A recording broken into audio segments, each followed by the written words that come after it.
All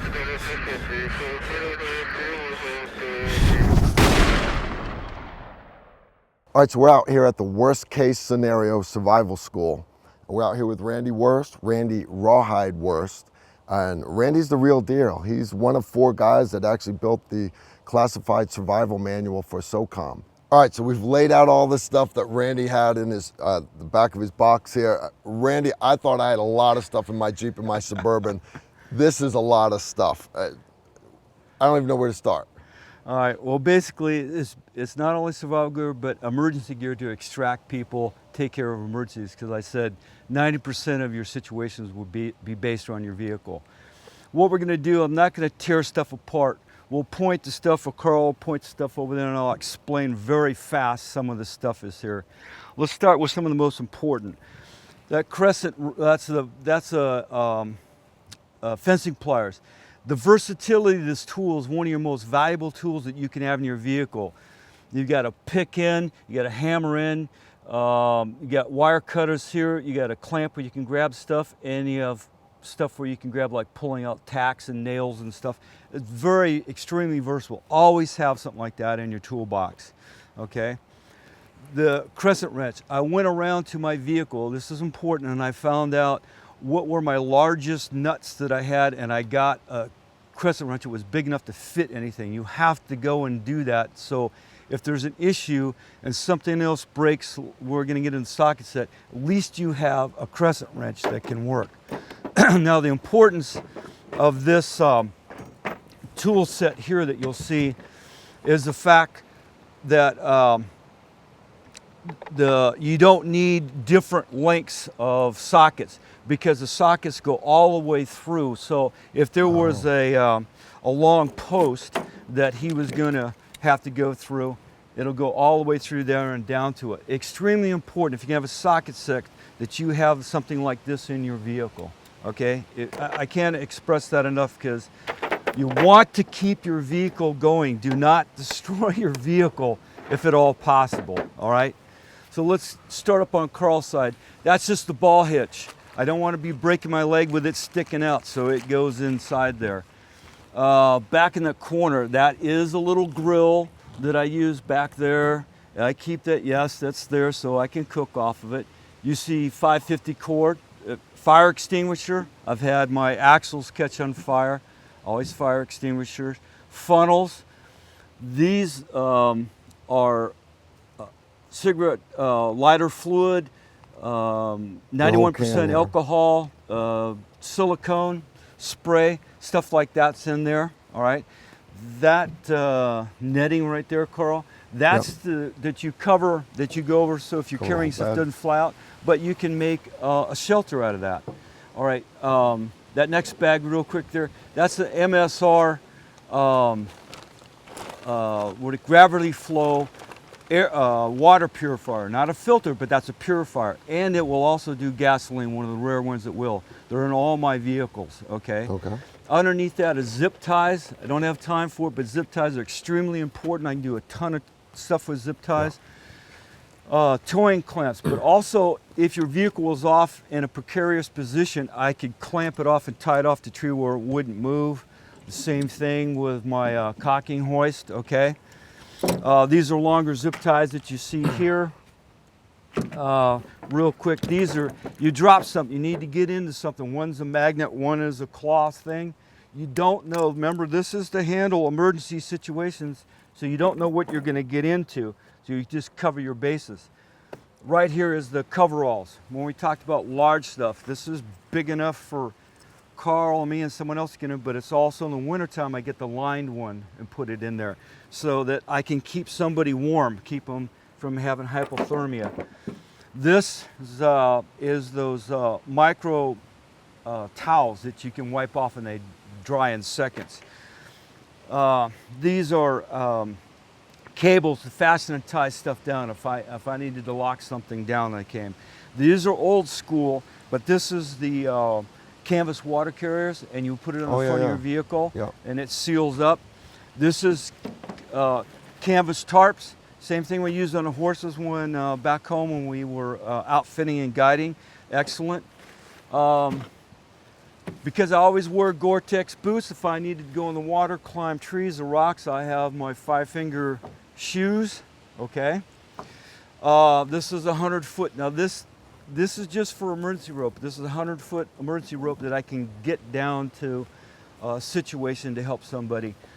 Carl has, that's a self-contained, not only Swiss seat, but it's 380-pound test line, really small line in there, and I can rappel with that. That's a complete set in there. Excellent. Good kit, real good Yeah. kit. All my rappelling gear is right in all in here, this stuff and right all my here. tie down stuff. I'm not going to get into it. Okay. This has all my survival gear in it, from slingshots, you name it, everything. There's emergency lights on all my gear so you can mark it if you were leaving it.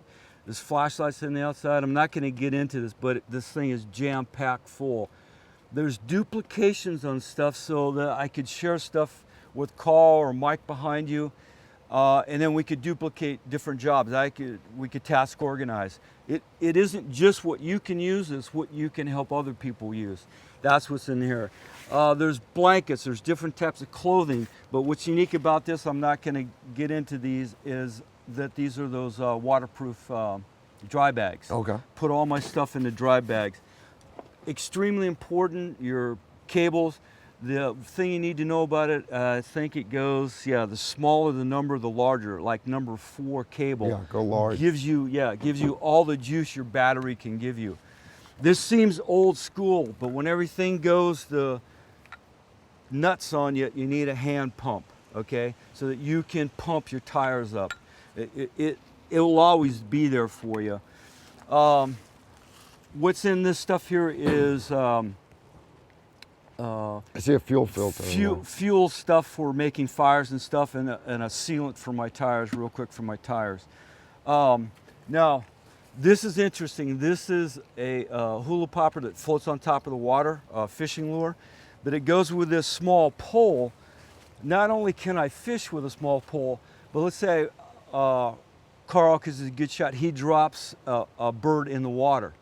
Now I put it on this line, hook that into it, and I throw it out, and I can bring the fish back into me. Okay. Well, Okay. you don't have to get wet. Yes, there you go. That's exactly why I have that. This is just a fillet knife for fish. This is for siphoning. Okay, this is plastic tubing. Always have that with you. It's an emergency. I'm not going to get into detail on this. This is what I use when I want to boil water. It's something I made up. That they've got to come in person to Yeah. see you use, because that thing is awesome. All right. Great idea. Okay, so let's go down to what we've got here. What I tried to separate is some of the hand tools that we're going to use. I know it looks like a lot, but if you're going to try to extract people or help people in emergencies, some of these tools are specific for that, other things, or it can help you in survival situations. The files, I know it looks kind of strange having all these different type of files and stuff, but in an emergency situation around vehicles or equipment, there's a lot of work that I can do that I can get it back up if I just have the right tool. It doesn't take much room. That's why the files and extra saw blades are here. And if you're cutting tools, you have to have a sharpener to go with it. So I always have sharpeners in all my gear. You have to keep your blades sharp. Next to Carl, I don't want to break that down, but that is a complete 22 rifle system. It's also waterproof, it floats. That stays in my vehicle for emergency purposes because it can go in my backpack pretty easy. The 22 shells that are there. This is actually called, this is what a shovel is. This is actual a spade, okay? Which I didn't know that for a long time. This is actual shovel, this is a spade. What's unique about this real quick is I made it so I could take it down, but this is fiberglass. So if you see there, you won't be able to see in the camera, I fitted a piece of wood to go down the whole center of this to make this strong, because that fiberglass will break. You do have to reinforce that. Especially in a vehicle, you can dig yourself out. You got rocks, you have problems, that's what this is for. But these are all small enough, if I needed to take tools with me, I could fit these and tie these onto my rucksack. These are 2 tools I might take for that. For extraction purposes, that's what the crowbars are for. once I get a bite with something, I can use a longer one to take advantage of that. So that's what the crowbars are for. The saws, obviously this is just for cutting fine wood. This one is for cutting long wood, you know, like logs and whatnot, tree limbs. Extremely fast and easier to use the saw than it is to chop and stuff like that. For vines and stuff that's in the way, a good machete, and CRKT does a good job on this one because of the handle, the way it's built. Most all the energy is focused right here so that I'm making the tool do the work. Also, the way the handle is made in material, it absorbs the shock into my hand. Extremely important if you're using it. And you need a thicker, heavier blade to take the punishment. Okay, the axe, this is the fishers. Now you have to have your own covers made. What's important about this axe is, it's actually, I'm not going to go ahead and take it down. If you look at it, that's got a splitting edge that comes back here. So not only can I chop with it, but I can split with it. All right. All my tools are razor sharp. If you look there, that's a cut from me putting this back in. Carl could probably shave with any of these knives here. Or these blade tools, excuse me. Even my shovels are sharpened and stuff on the edges. I don't make them razor sharp, but I sharpen them. I just got done using and digging, you can see, but you can see how that's sharpened. Everything needs to be cut. Yeah. Now this is a small axe, real important where I have it. It's all steel. The advantages of this, if I need to crack in and start cutting metal away to get to it, start prying with it, I need something that can take the punishment. So this whole axe is metal, the whole shank in it, but it's rubberized to help absorb the shock, okay? Now, this doesn't seem like much, but you're in the forest, you're moving, you need to get on this back road, stuff's in the way. This is one of those tree trimmer systems that can saw, cut, and cut stuff out of the way. So it's clearing stuff out of your way. You may have to take a different route out than you came in. That's a 22 I showed you. This is by Caltech, and this is a 22 mag. Now this is collapsed down. The magazine goes into the handle, and it carries like 30 rounds into it. It's a 22 mag. You see how small this is? Phenomenal little weapon. We've broken it down, pretty easy to break down and clean.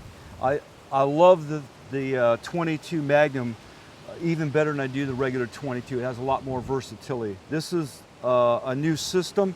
I like it very much. I haven't used it a lot, but it's impressed me so far. Now, the other thing on this table real quick, they'll be in all my gear. These are candles I make up, and because of the size of it, I have 3 different wicks. This is my keys for making fires. So far, without fail, I have 100% success in any weather conditions you give me on building fires with my techniques and using my candles. All right, that's the stuff that I carry inside my vehicle. It seems a lot, but it all does fit in there, okay? It all has a purpose and a reason. You will take and decide for what room you have, where you are, what you want to do, what you want to pack. But everything you see in this vehicle, everything you'll see from this point on for the lower 48s can be used in the lower 48s. I can't guarantee what can be used in like in Alaska or necessarily down in Hawaii. But the 48 states, there isn't anything in here that you can't use that you'll see in this vehicle or backpacks or in any of my other gear. All right? That's great information, Randy. This is awesome.